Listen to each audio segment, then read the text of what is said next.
Gimana sih caranya install Vmix di Mac Mini M4, MacBook, macOS lah, produk-produk komputernya Apple. Gimana sih caranya install Vmix di sini?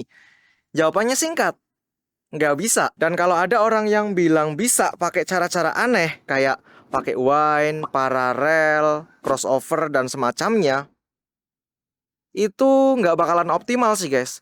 Karena coba ya kita cek di websitenya Vmix nih. Di websitenya Vmix aja dia tuh nggak menyertakan link download untuk macOS. Dia cuma ada buat Windows aja. Jadi dari situ kita udah tahu kalau emang si Vmix ini nggak mendukung macOS. Prinsipnya simpel aja, kalau kerjaanmu bergantung sama Vmix ya udah buang tuh pikiran pengen nyobain Mac Mini M4, komputer dari Apple yang kecil, hemat daya buat live streaming multicam. Enak banget tuh, Thunderbolt 4 3 biji. Lupakan guys, lupakan. Tapi kalau misalnya kamu pakai Vmix itu sekedar karena udah terbiasa pakai Vmix, ya aku sih menyarankan untuk kamu biasakan pakai OBS guys.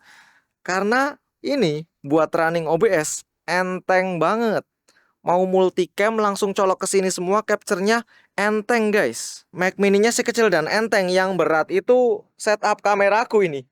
Ini berat juga nih guys. Aku pakai A74 dan Sennheiser MK600 gini. OBS juga sebenarnya sama-sama enak kan. Udah mana dia gratis, ringan, fiturnya juga nggak kalah lengkap kok. Di channel ini aku udah mulai rutin upload video yang membahas tutorial seputar OBS. Terutama sih di Mac ya, di ekosistem Mac.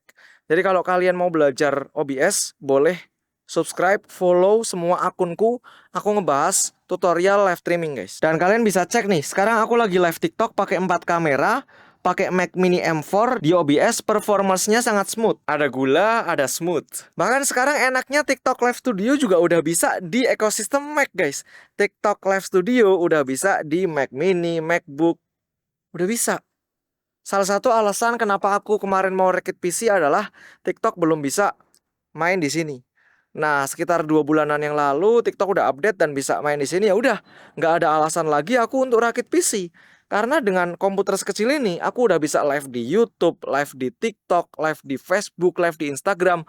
Semua cukup pakai komputer sekecil setipis ini guys. Oh ya, buat teman-teman yang pakai Vmix, bisa tolong komen dong fitur apa sih yang ada di Vmix dan nggak ada di OBS. Nanti aku bakalan coba bikin tutorialnya. Karena aku sih cukup yakin ya, hampir semua fitur yang ada di Vmix itu ada juga di OBS. Cuman mungkin perlu plugin tambahan atau perlu diulik dikit lah gitu. Tapi mempertimbangkan OBS itu gratis, kemudian ringan, dan kalau untuk skala pemula ke mediocre yang mulai profesional, OBS masih aman kok. Aku pakai OBS juga buat kebutuhan event-event konser, event-event live streaming pengajian gitu-gitu, aman juga guys. Aku malah jadi kepikiran gimana kalau kita nggak usah pakai video switcher dan cukup mengandalkan Mac Mini M4 ini aja buat event konser guys.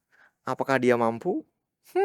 Teman-teman kalian coba lihat nih, aku lagi pegang iPhone 13 Pro dan komputer Apple Mac Mini guys. Ukurannya lihat dong. Komputer sekecil ini bisa multicam sampai banyak kamera, gokil banget sih guys. Dan harganya juga teman-teman cek deh di deskripsi. Dapat harga berapa? Ini aku beli di 9 jutaan aja guys. 9 jutaan bisa aku tenteng gini, masuk saku juga bisa nih. Masukin saku juga bisa nih.